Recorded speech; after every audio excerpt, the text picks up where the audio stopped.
Anatezwa bure. Lakini Yesu akiwa anakufa, akiwa na machungu ambayo hayatamwacha hai, anamwambia Mungu wasamehe hawajui watendalo. Anautunza moyo wake aende akiwa na afya, aende akiwa mzima, haungui, halaani.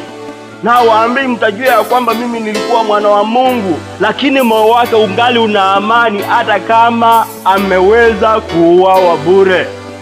Na watu wengi hata wakati wanapoaga wanalaani watoto.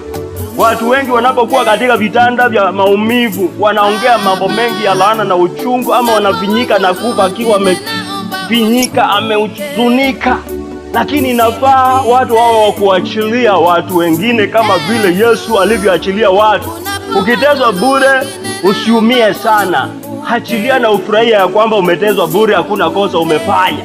Ukikosewa, ukiwa hujakosa usifinyike, maana hauna kosa umefanya, lakini wewe mwenyewe umetezwa bure. Waachilie wanadamu, ishi na moyo mzuri kama Yesu alivyoaga dunia. Aliaga kwa furaha, maana hata kama alitemewa mate, hata kama alipigwa misumari, hata kama alitukanwa, hata kama yeye mwenyewe amewekwa misumari akufe bure, anasema wasamehe hawajui watendalo. Kuwa na mioyo safi wakati wowote, hata wakati